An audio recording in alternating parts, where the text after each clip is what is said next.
We've talked about a couple ways to break bad habits, and now I want to talk about a powerful one for breaking a bad habit for good, right? How to cut something out of your life once and for all.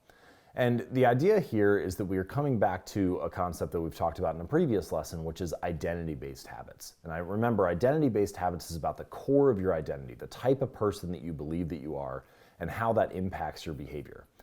What's interesting about behavior change when it comes to identity is that there are often identities that we take on that end up shifting our behavior in quite a meaningful way. You know, if you decide to join a new political party, then you may start to manifest some of their identity and suddenly your values and actions change almost overnight. If you decide to practice a new religion, then maybe you cut out certain foods and again, your behavior changes almost overnight. And if someone were to ask you, well, how come you don't eat that now? You would say, well, that's who I am, right? I practice this religion, this is part of my identity. And what's interesting is we can take a little sliver of that and we can learn something and use it for breaking bad habits. And this is a concept that a friend of mine named Nir Eyal calls progressive extremism. And the idea is we're going to adopt a new identity, a new type of person that we believe that we are, but only in a really small sliver, in an extreme way, but in a very tiny way.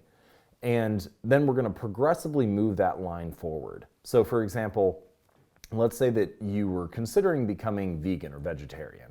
Well, rather than just going cold turkey, so to speak, and cutting it out entirely and no longer eating meat, well, you could actually start in a very small way. You could say, well, I no longer eat red meat. So just one small sliver within this boundary, I'm going to be very extreme.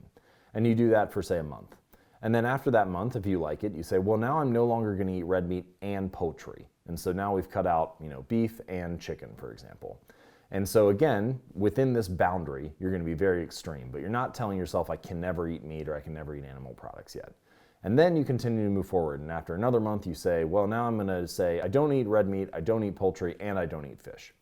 And you can see where we're going here, right? We're building some type of habit and consistency in a small but extreme way, and then we're progressively moving that line forward.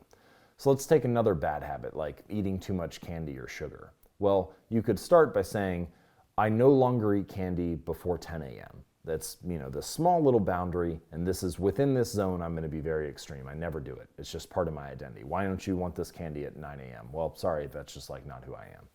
Then we move forward to noon, and then maybe it's like, well, I don't eat candy until after work, or I don't eat candy until after dinner, and then eventually you could cut out sugar entirely. But the idea is pick some boundary that doesn't seem intimidating to you at the beginning, that you can actually adopt this new identity. It can become part of who you are.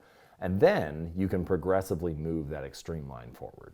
So rather than cutting out a bad habit in all cases of your life, you cut it out within this particular context of your life and then gradually move it ahead.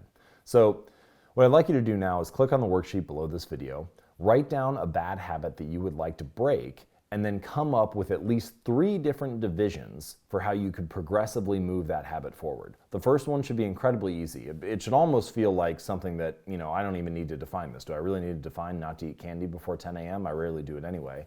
But that's the point. The first division should be quite easy, an easy identity for you to adopt and to be strict about.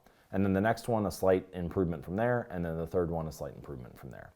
So go ahead and fill that out now, and I'll see you in the next lesson.